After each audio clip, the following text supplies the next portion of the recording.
JM입니다. 금일 공부할 기업은 대주전자재료입니다. 공부에 앞서서 미리 말씀을 드리자면 제가 공부를 위해서 정리하는 것이지 투자 추천이 아닙니다. 투자의 책임은 본인에게 있습니다. 자, 대주전자재료 보도록 하겠습니다. 주로 사업 내용을 이야기할 것이고 재무 분석, 차트 분석, 적정 가격, 수업 분석까지 보도록 하겠습니다. 일단 대주전자재료의 기업 개요입니다. 회사 이름에서 알 수 있듯이 전자재료를 판매하는 기업입니다.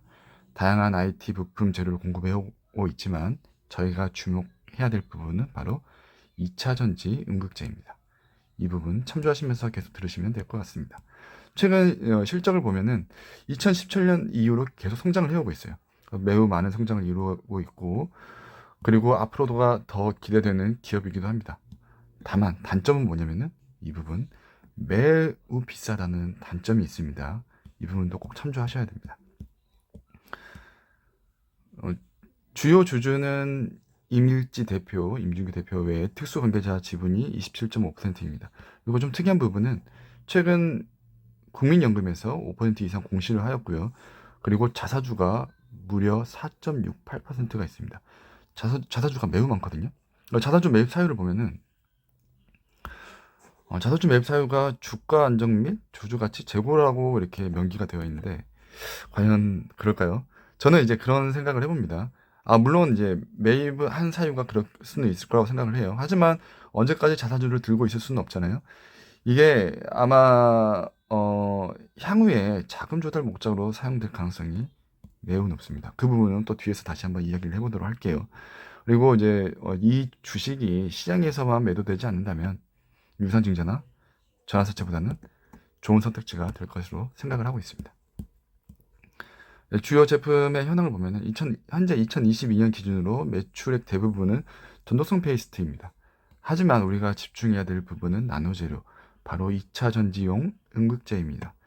이 부분이 향후에 대주전자재료의 목걸이가 될 것입니다.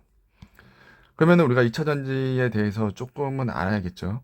2차 전지 재료를 보시면은 우리가 2차 전지 특성을 먼저 알아야 될 것 같아요. 그러니까 우리 충전을 할 때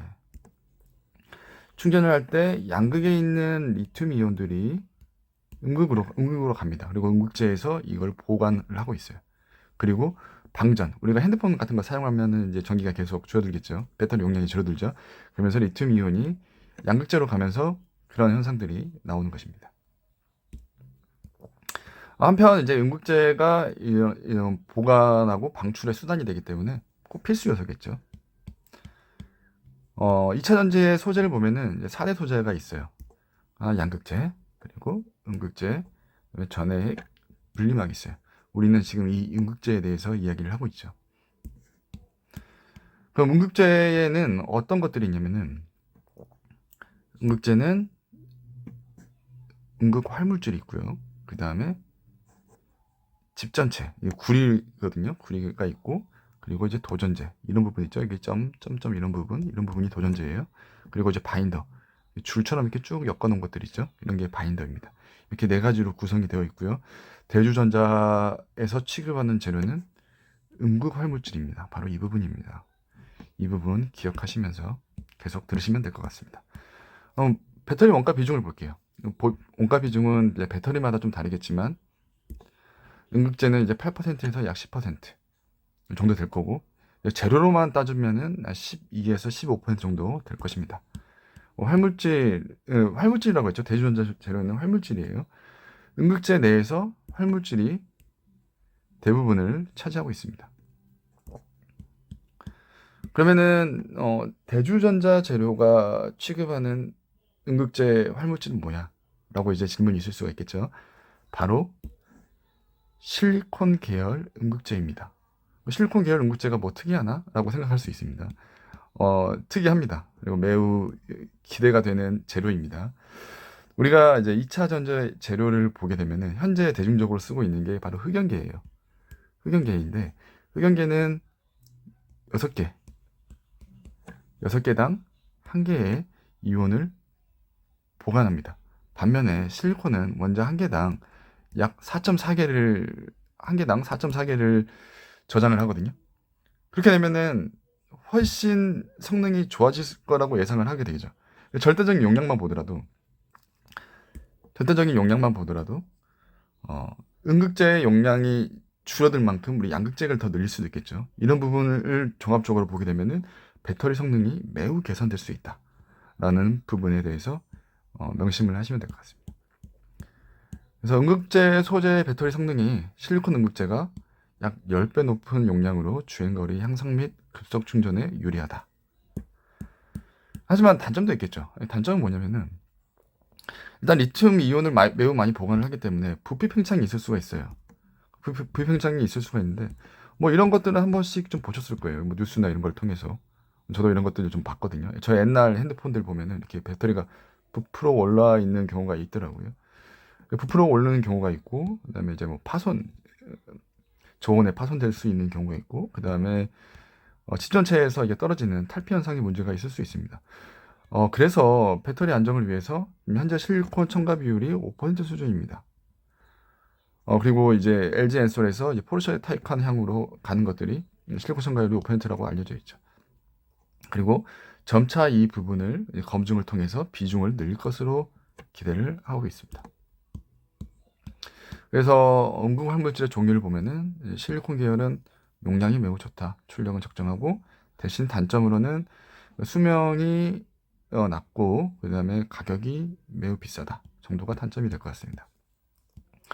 실리콘 음극재의 종류를 또 있어요. 근데 뭐 그냥 음극재 실리콘이 다 하나가 끝이 아니라 실리콘 음극재의 종류가 있는데 이 종류가 보면 이제 SiOX, 그다음에 SiC 카본, SI 알로이가 있는데 이거는 이제 합금 쪽인데 이 부분보다는 SiOX랑 실리콘 계열 이 두 개가 지금 주목을 받고 있거든요. 근데 그 와중에 SiOX가 그래도 한 방향이 한 발짝 더 앞서 있다고 판단하는 이유가 밸류체인이 가장 큰 LG 엔솔이 실리콘 산업을 SiOX 방향으로 진행을 하고 있기 때문입니다. 그리고 봅시다. 그래서 이제 우리가 실리콘 대주전자 재료의 계획을 보시면 SiOX의 생산 능력을 현재 3,000톤에서 2만 톤까지 늘리겠다라는 계획이 있습니다. 그리고 뭐 그 이후 2030년까지 10만 톤 늘릴 거라고 하는데 그거는 그 향후에 또 지켜보도록 하시죠. 그럼에 따라서 SiOX의 매출과 이익이 매우 많이 늘어날 것이다. 그리고 매출 비중이 24년에는 과반수를 넘게 될 것이고 25년 이후는 대부분을 차지하게 될 것이다. 그리고 뭐 이거 선행 조건이 필요하죠. 전기차 비중이 계속 늘어날 것이고 LG 엔솔의 캐파랑 수요가 계속 증가돼야 될 것이고 그리고 중요한 거는 이 부분 SiOX 채택이 필요하고 첨가율도 늘어나야 될 것입니다. 우리가 이제 이 부분이 이제 금상첨화가 될 수가 있는데 음극재가 수요가 늘어나고 비중도 같이 늘어나는 것입니다. 이 부분이 바로 이제 금상첨화가 되는 거예요. 두 마리 토끼를 다 잡을 수 있는 그런 수요가 될 수 있을 것으로 보고 있습니다. 2차 전지의 밸류체인입니다. 밸류체인에서 우리가 지금 다루고 있는 부분은 음극재의 대주전자 재료죠. 한편 여기 제가 이제 노란색 별표를 이제 쳐놓은 부분들이 제가 블로그나 유튜브에 최소 한 번 정도는 분석을 해서 올렸거든요. 관심 있으신 분들께서는 참조하셔도 좋을 것 같습니다. 그리고 이제 주요 업체 음극재 관련 계획 참조하시고요. 그리고 중요한 거 대주전자 재료에 SiOX만 있는 게 아니죠. 경제사의 동향도 잘 보셔야 될 것 같아요.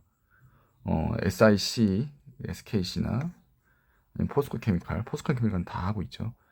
그렇기 때문에 대주전자 재료가 무조건 좋을 것이라고 생각하는 것은 무리가 될 수가 있겠습니다. 그렇기 때문에 경제성 동향 잘 보시고 수요가 어떻게 움직이는지 이런 부분도 잘 보셔야 될 것 같습니다. 이 부분은 이제 증권사 컨센인데요. 4,800억 수준에 900억 이익, 그다음에 4,300억 수준에 그다음에 영업이익이 한 530억 수준, 그리고 매출이 한 5천억 수준에 영업이익이 약 900억 수준, 이 정도로 지금 예상을 하고 있는데 이 부분 참조하시면 될 것 같습니다. 그리고 재무상태표 꼭 봐야 됩니다. 이거 꼭 봐야 되는 이유가 있습니다. 현재 2022년의 재무상태표는 괜찮아요. 나쁘지 않아요. 좋아요. 유동자산이 1220억, 유동성 문제 없습니다. 그리고 부채 총계가 2천억, 그 다음에 자본 총계가 1,400억. 부채가 약간 많다고 하지만 이건 문제될 될 수준은 아닙니다. 하지만 우리가 집중해야 되는 부분은 바로 이 부분이죠. 23년, 24년으로 가면서 부채가 매우 많이 늘어납니다. 이거 부채가 왜 많이 늘어날까요? 우리가 앞에서도 이야기를 했고 우리가 지금 계속 공부를 해오면서 느끼는 바가 있을 수 있겠죠. 바로 투자입니다. 투자입니다. 투자가 늘어나기 때문에 자금 조달을 해야 되죠. 근데 2025년까지 약 5천억 정도 수준이 필요할 것으로 예상을 하고 있는데 과연 저는 그래요. 단순히 돈을 빌리는 행위로 끝날까? 저는 그렇게 생각하지 않거든요. 이익잉여금이나 대출을 하고 나서도 부족할 수 있으므로 지금 대량으로 보유하고 있는 자기 주식 매도나 아니면 더 나쁜 경우에는 유상증자나 전환사채 같은 이벤트가 있을 수도 있습니다. 이 부분 주의하셔야 될 것 같습니다. 그래서 현금 흐름표를 보면은 이런 모양새가 되겠죠. 그리고 하나 더. 현재 전환사채가 있습니다. 약 800억 수준이고 주식으로 보게 되면은 약 5% 정도 수준이 됩니다. 다행인 거는 전환 가격이 10만 원?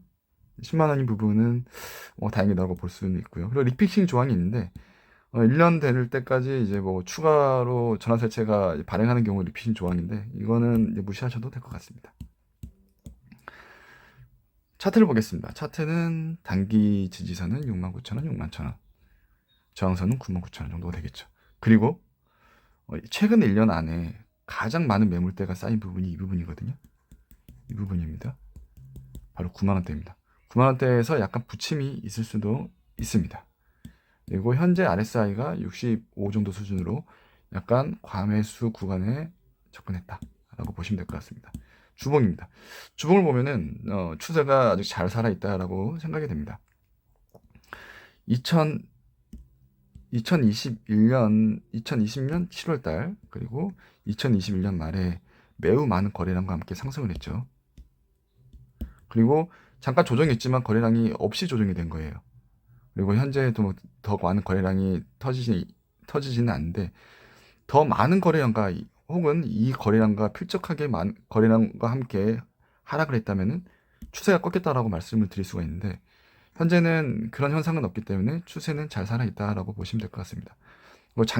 장기로 봤을 때 지지선은 38,000원, 저항선 13만원이지만 당분간 보기 힘든 주가지 않을까라고 생각이 듭니다.